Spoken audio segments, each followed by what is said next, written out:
Camarades, peuple d'Afrique, peuple de Côte d'Ivoire, mes chers frères et sœurs, d'Afrique du Nord, du Sud, de l'Est, de l'Ouest, en passant par le centre, soyez salués en vos rangs, grâce et qualité. Chers camarades, peuple d'Afrique, l'ennemi est dans les cordes. Yorobani. Frère, Macron, c'est-à-dire que c'est destitution qui l'attend. Non, Yorobani, c'est fini. Allah là, c'est-à-dire que c'est destitution seulement qui reste à Macron actuellement. Destitution. Il sera destitué incessamment, chers camarades d'Afrique. Non, aujourd'hui là, le direct d'aujourd'hui là, il y a sucre dedans. Il y a que magie dedans. Chers camarades d'Afrique. Il y a miel. Aïe! Il dit c'est gâté. Partagez la vidéo là, chers camarades d'Afrique. On va commencer ce direct. Généralement, on commence le direct par la Côte d'Ivoire, mais aujourd'hui, on va commencer le direct par la France. La France. Aïe, aïe, aïe. Au niveau de la Guinée, on a une grande tristesse. Une grande tristesse au niveau de la Guinée qu'on a créée. Une grande tristesse. Et ça, franchement, moi, merci débat, quoi, de ce qui se passe là-bas. Une très grande tristesse. C'est grave. Partagez au maximum la vidéo, mettez-la partout à travers le monde entier. Aux États-Unis, chez Camarades d'Afrique, ça bouge.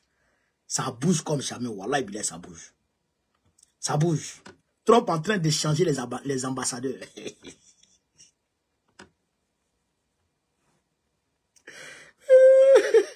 Et puis, il prend pas loin.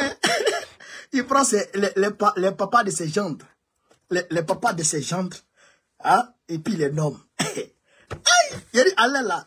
Yoromani, allez là, chez Camarades d'Afrique, c'est gâté.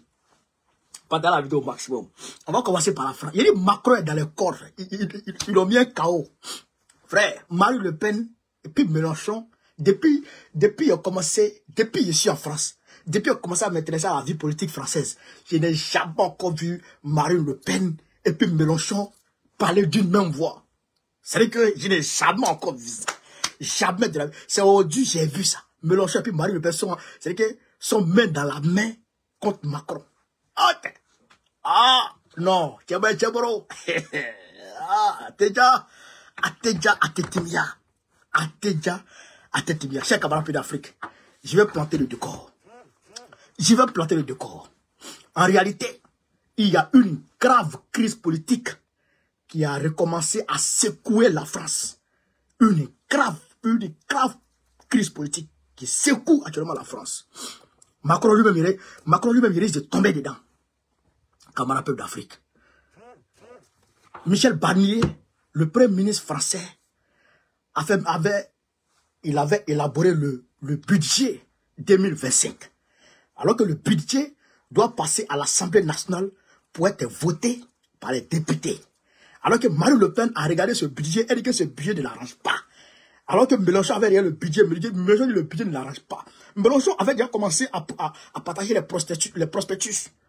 Et puis il a commencé à mettre, à dénoncer déjà le budget même de Barnier. Et puis sa devise, dénonciation, censure, destitution. C'est ça, c'est ça aujourd'hui. C'est-à-dire que la devise de Mélenchon, chez camarades d'Afrique. Alors, vous vous rappelez, il y a quelques jours, la semaine dernière même, Marine Le Pen est passée devant les tribunaux. Et elle est menacée d'inéligibilité pour 2027. Alors, elle est frustrée, elle est fâchée. Je vous ai fait une vidéo ici où j'ai dit que je ne suis pas d'accord qu'on cible Marine Le Pen par des artifices, je dirais, juridiques pour la rendre inéligible pour 2027. Je dis que je ne suis pas d'accord. Et j'ai dit, Marine Le Pen, c'est parce que toi, tu n'as pas voulu te mettre avec Mélenchon que Michel Barnier est encore là. Quand Mélenchon a présenté sa motion de censure pour faire tomber Barnier, tu as dit non, tu ne veux pas. Tu t'es abstenu, tu n'as pas voté et la motion de destitution n'est pas passée. Donc, il faut te mettre avec Mélenchon pour avancer, pour faire tomber Macron. En tant que Marine Le Pen m'a écouté. En tant qu'elle m'a écouté. En tout cas, si elle m'a écouté, en tout cas, elle a écouté la majorité des Français et des Françaises qui ne veulent plus rien entendre parler de Macron, qui ne veulent plus sentir Macron et son gouvernement fantoche. Marine Le Pen dit qu'elle va voter non seulement la motion de censure de la gauche, de Mélenchon, mais elle-même, elle va déposer sa propre motion. Donc, Michel Barnier, c'est après-demain, mercredi. Michel Barnier a engagé son gouvernement, le 49-3. J'ai un camarade peu d'Afrique. On va écouter ici déjà France 24. Eux-mêmes, leurs médias, ils vont détailler. Après, bon, on va décortiquer. On est parti chez camarade. Il faut qu'on les écoute d'abord. On va écouter ces diaphragmes. Le gouvernement de Michel Barnier qui connaît a priori ces tout derniers jours. Marine Le Pen a confirmé que le RN allait déposer sa propre motion de censure et votera la motion de censure de la gauche. Une annonce après que le Premier ministre a dégainé l'article 49.3 sur le projet de loi de finances de la sécurité sociale. On écoute Michel Barnier. Sur le fondement de l'article 49, alinéa 3 de la Constitution, j'engage la responsabilité du gouvernement, de mon gouvernement, sur l'ensemble du projet de loi de financement de la sécurité sociale pour 2025 et je le fais en appelant à la responsabilité de chacun des représentants de la nation que vous êtes, même si vous devez quitter cet hémicycle, persuadé que notre mission commune, au-delà de nos divergences, est de servir la France et les Français. Désormais, mesdames et messieurs les députés, chacun doit prendre ses responsabilités et je prends les miennes. Direction Assemblée nationale, on retrouve James André, notre envoyé spécial. James, écoutez, James. On peut dire que le gouvernement Barnier, a priori, connaît ses tout derniers jours. C'est tout dernier jour. Oui, alors a priori, effectivement, si on fait les mathématiques et qu'on considère que le Rassemblement national a d'ores et déjà annoncé par la voix de Marine Le Pen que ce groupe voterait effectivement la motion de censure, notamment déposée par la gauche, et déposerait sa propre motion de censure. Car j'étais dans la salle lorsque Michel Barnier a fait son discours. Il a d'ailleurs appelé effectivement à la responsabilité des députés, expliquant que selon lui, eh bien, les Français ne leur pardonneraient pas d'avoir fait passer leurs intérêts particuliers devant ceux de la nation, mais cela n'a pas suivi. Quelques minutes plus tard à peine, c'était Marine Le Pen qui était en train de s'adresser à la presse, nous expliquant eh bien, que oui, elle allait voter cette motion de censure, qu'elle considérait que les demandes du RN avaient été particulièrement raisonnables, je cite, et qu'elle considérait eh bien, que les lignes rouges avaient été clairement définies, qu'elle avait clairement prévenu de ce qui allait se passer, et donc effectivement le RN avait toute légitimité pour voter ces motions de censure. Et du côté de la gauche, là aussi, confirmation, notamment par Mathilde Panot, eh bien que une motion de censure serait déposée. C'est d'ailleurs Éric Coquerel qui va la porter. James, quelles sont les réactions à l'Assemblée nationale que vous avez pu recueillir ? Alors, de nombreuses réactions, comme vous pouvez l'imaginer. Donc, effectivement, dans le camp du Rassemblement national, on pointe le fait que la responsabilité de cette motion de censure revient, selon moi, au gouvernement qui, je cite notamment un député que j'ai pu interroger tout à l'heure du Rassemblement national, qui m'a expliqué eh bien, que, là aussi, il avait repris les mots de sa patronne, que les demandes avaient été parfaitement raisonnables, qu'il y avait ce contre-budget dont il n'avait demandé que 10%, et que, eh bien, selon lui, voilà, le gouvernement allait tomber. Aussi, le RN qui a à cœur de rassurer en expliquant que ce ne serait pas forcément le chaos et que, selon eux, eh bien, s'il n'y a pas de budget voté pour la sécurité sociale, ce serait le budget de l'année précédente qui serait reconduit, ce qui ne poserait pas de problème au quotidien. Ce n'est pas la position du gouvernement en place, et notamment du Rassemblement du Centre, qui lui avance qu'effectivement il pourrait y avoir des difficultés. On avait entendu Elisabeth Borne disant que eh bien, la carte vitale ne servirait plus à rien. Ça, c'était avant ce vote, mais il semblerait effectivement que cela puisse poser un certain nombre de difficultés. Et si on écoute l'extrême gauche, là aussi, Mathilde Panot, qui, pour la citer à nouveau, appelle carrément à la démission d'Emmanuel Macron. Selon elle, eh bien, c'est lui et lui seul qui est responsable de cette situation politique, arguant qu'il aurait dû choisir un Premier ministre dans les rangs du nouveau Front populaire et écouter les demandes des électeurs français. Donc on aura effectivement cette motion de censure dont on peut s'attendre à ce qu'elle soit votée sans doute ce mercredi. Donc ça devrait aller assez rapidement. Et puis il faudra voir, bien sûr, il faut se souvenir que les députés peuvent aussi chacun avoir leur propre vote, mais c'est vrai qu'en additionnant les votes du bloc de gauche et ceux de l'extrême droite, eh bien, on arrive au-delà des 288 voix nécessaires pour une majorité absolue ici à l'Assemblée. Merci James. James, on a envoyé spécial à l'Assemblée nationale. Camarade d'Afrique. 288 voix pour la majorité absolue à l'Assemblée nationale. Marine Le Pen plus Mélenchon, je dirais la gauche, le nouveau Front populaire, plus le RN, les deux réunis, ça fait plus que la majorité absolue. Et donc, le gouvernement de Michel Barnier va tomber. Le gouvernement de Michel Barnier va tomber mercredi. Parce que quand tu engages le 49.3, c'est-à-dire que tu demandes à tout le monde, si vous voulez me faire tomber, faites-moi tomber. Mais la loi, là, si vous n'arrivez pas à me faire tomber, la loi va passer. Et donc, on va dire, voilà, c'est une défiance. Je vous défie de réunir la majorité absolue de votre côté. Si vous pouvez le faire, alors moi je tombe. Si vous ne pouvez pas le faire, alors moi, ma loi passe. Elisabeth Borne l'avait fait il y a longtemps. Mais là, avec Barnier, ça ne marche pas. Puisque aujourd'hui, la NUPES et puis le RN, les deux réunis, font plus que la majorité absolue. Donc, ils vont faire tomber le gouvernement de Barnier. Mais, Mathilde Panot, c'est que la présidente du groupe parlementaire de la France Insoumise dit que Macron même doit démissionner. Elle dit qu'il faut que Macron même démissionne. Parce que c'est lui qui est coupable. C'est lui qui est le responsable de tout ce chaos. On dit, la loi dit, si quelqu'un, après les élections législatives, quand quelqu'un a la majorité, il faut lui donner le poste de Premier ministre. Mais Macron est passé par les acrobaties, alors que les Mélenchon avaient la majorité. Les Mélenchon là ont désigné leur Premier ministre. Est-ce que vous comprenez ça? Ils ont désigné leur Premier ministre. Macron est passé par les acrobaties pour les mettre de côté et puis aller prendre Michel Barnier pour le déposer. Michel Barnier n'a pas la majorité. Il n'a pas la majorité. Bon, toi, Macron, toi-même, tu n'as pas la majorité. Mais tu dis non, tu ne veux pas voir le RN, tu ne veux pas voir Mélenchon, tu ne veux pas voir Marine Le Pen. Bon, voilà maintenant, tu es dans l'impasse. Mercredi, ton gouvernement tombe. Bon, qu'est-ce que tu vas faire, monsieur Macron, cher camarade pays d'Afrique? Qu'est-ce que Macron va faire maintenant? Il va faire quoi? Tu es dans les cordes, monsieur Macron. C'est fini. Parce que là, si Barnier tombe le mercredi, le budget, là, ça ne pourra pas être voté. Le budget ne pourra pas être voté. Et donc, ça sera, on va dire, ça sera une crise institutionnelle. Ça sera une crise institutionnelle en France. Il n'y aura pas de gouvernement. Il n'y aura pas de gouvernement légitime. Il n'y aura pas de gouvernement pour prendre les décisions. Est-ce que vous comprenez? Donc la France va rester comme ça.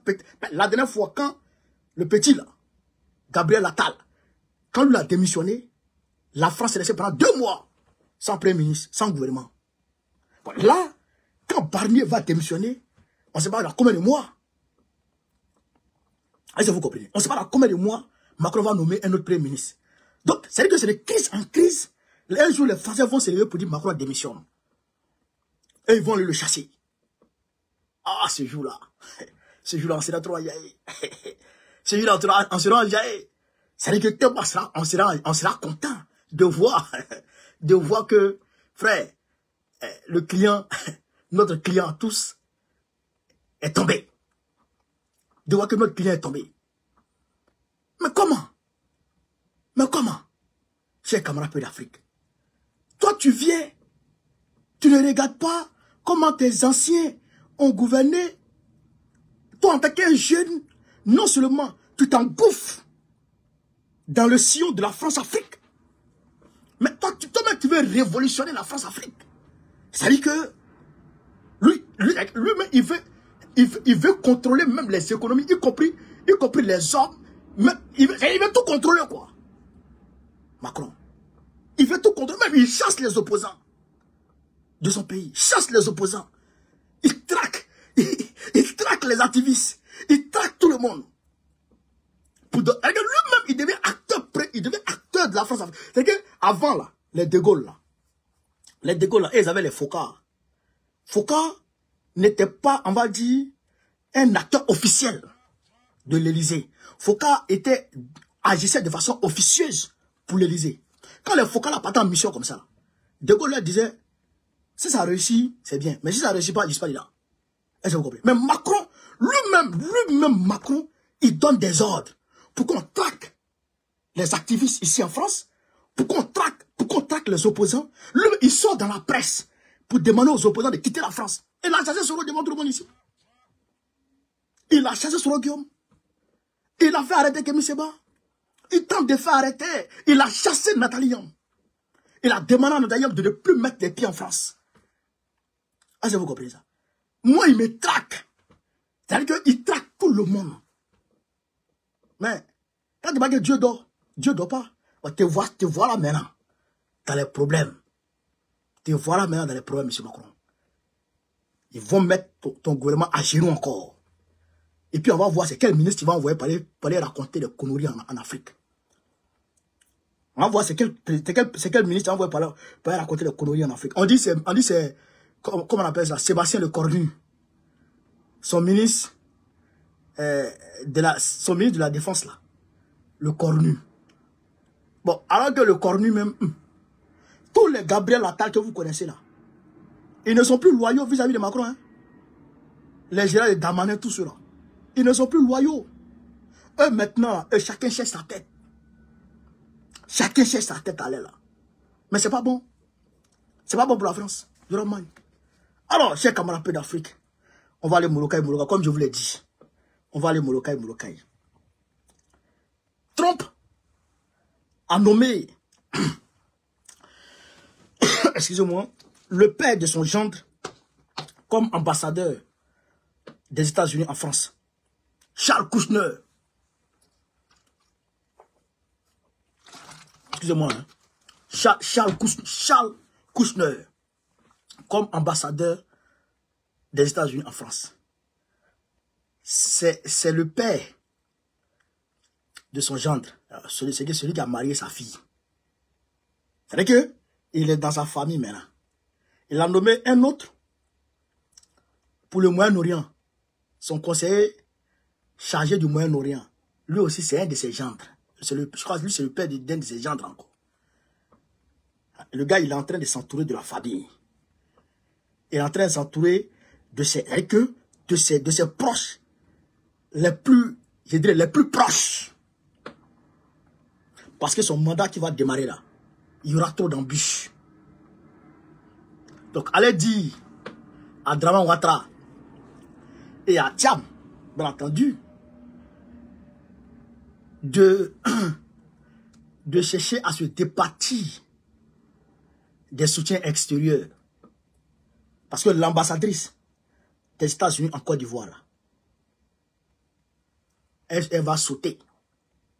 Je vous le dis, hein, si vous voulez là, écrivez puis gardez. Go qui est en Côte d'Ivoire, Trump va la faire sauter. Il a déjà changé son état-major.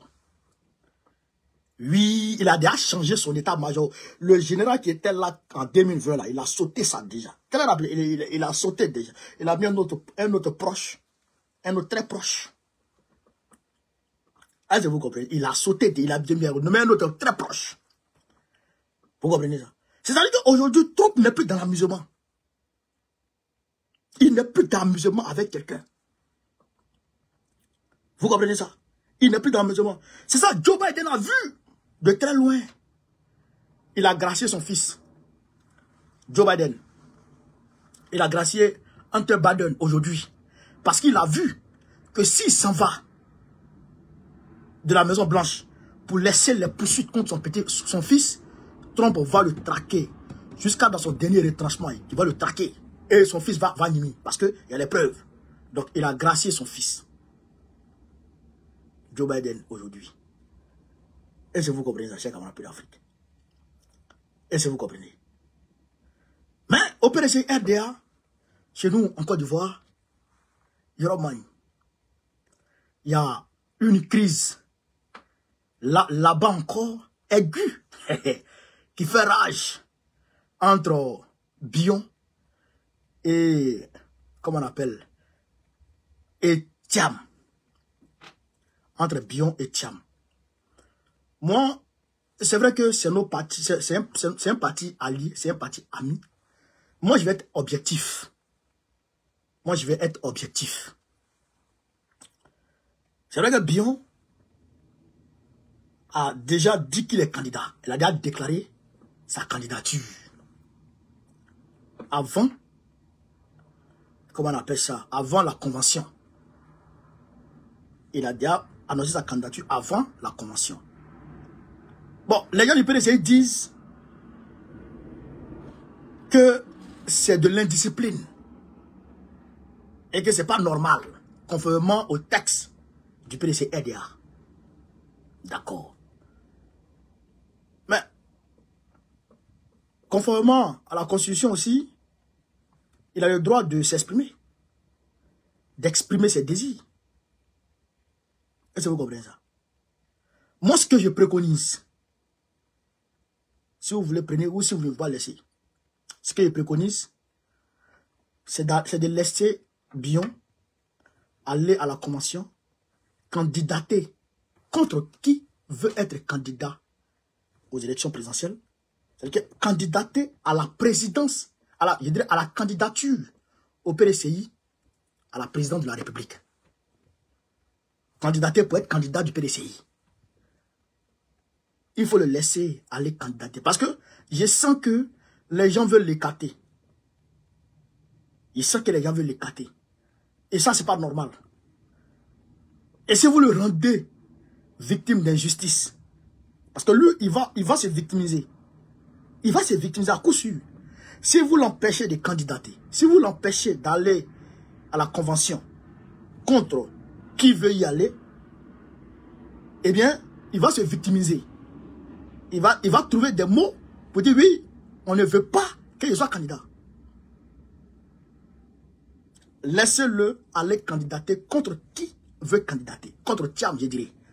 Mais Thiam va le gagner peut-être. Si Thiam le bat, il est obligé de s'aligner. Si Thiam le bat, il est obligé de s'aligner. Mais si vous le chassez dès maintenant, ou si vous l'empêchez d'être candidat, il y a un problème. Il y a un problème parce que quand même, il a le droit. Il a le droit. Est-ce que vous comprenez ça? Donc, voilà ce qu'il voulait dire de façon succincte au PDCI RDA. Voilà ce qu'il voulait leur dire. Maintenant, chers camarades peu d'Afrique, en Guinée-Conakry, il y a eu un drame. Hier, à Zéro-Kouré, près de 50 morts dans un stade. Je dirais au stade de Zéro-Kouré. Il y avait un match de football, je dirais une compétition de football qui opposait Zéro-Kouré à une autre ville. Une compétition, comment on appelle ça, à l'honneur de Mamadou Doumbia. Vous comprenez ça? Donc,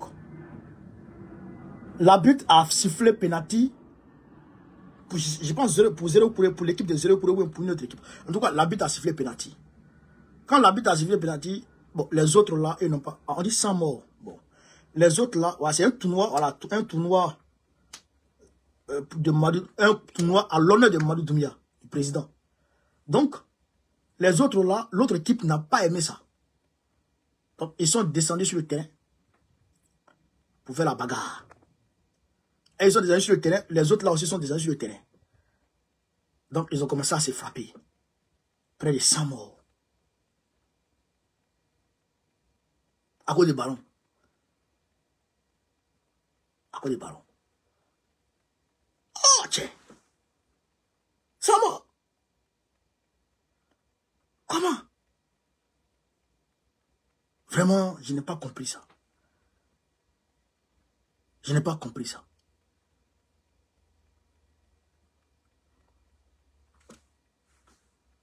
C'est grave. C'est grave. Et c'est compliqué.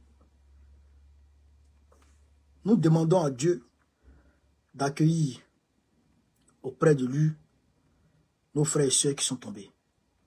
Ah, toi aussi, il ne faut pas extrapoler. Ça n'a pas atteint 200 mots. Nous demandons à Dieu d'accueillir dans son paradis, d'accueillir auprès de lui les frères et sœurs qui sont décédés. Ceux qui sont blessés, nous leur souhaitons un prompt rétablissement. Les familles des victimes, nous leur disons Yako. Nous leur disons Yako. Nous leur adressons nos condoléances les plus sincères. Nos condoléances les plus sincères. Voilà. Donc voilà ce que je peux dire à ce niveau-là. compliqué, chers camarades. C'est compliqué. Alors donc, au niveau de la Syrie, la guerre a repris là-bas. La guerre a recommencé en Syrie. Les djihadistes ont pris possession d'une ville, de l'aéroport et autres. Donc ils sont en train d'avancer vers Damas. Pour eux, ils disent qu'ils sont en train d'avancer vers Damas. Mais en réalité, la Russie et l'Iran ont manifesté leur soutien ferme au régime de Bachar al-Assad. Et ils ont mené des frappes sur les rebelles syriens. Donc, on suit le mouvement. On suit le mouvement très bien. Entre Israël et puis le Liban, ils avaient signé la trêve. D'accord? Un cessez-le-feu même, il dirait. Ils avaient signé un cessez-le-feu. Cessez-le-feu a été signé aujourd'hui. Demain, Israël est venu frapper encore au Liban. Le Liban aussi a jeté des projectiles aujourd'hui encore sur Israël. Bon. C'est comment? C'est comment? C'est compliqué. C'est Trump et puis Poutine qui peuvent mettre mettre fin à la guerre dans le Moyen-Orient. Et je leur demande de ne pas terminer leur mandat sans trouver la paix dans le Moyen-Orient et à travers le monde. Les deux là, ils peuvent trouver la paix. Voilà, ils peuvent trouver la paix. Parce que Poutine, il n'a pas d'industrie personnelle d'armement. Il n'a pas d'industrie personnelle d'armement. Alors que les Biden là, ils ont des industries d'armement. Bon, Trump, il n'a pas d'industrie d'armement à lui. Lui, il construit les maisons, il a ses business, il vend les livres, lui c'est un génie, il crée l'argent. Lui c'est un homme d'affaires. Clair. Est-ce que vous comprenez ça? Donc lui, il n'est pas dans le business d'armement. Vous comprenez?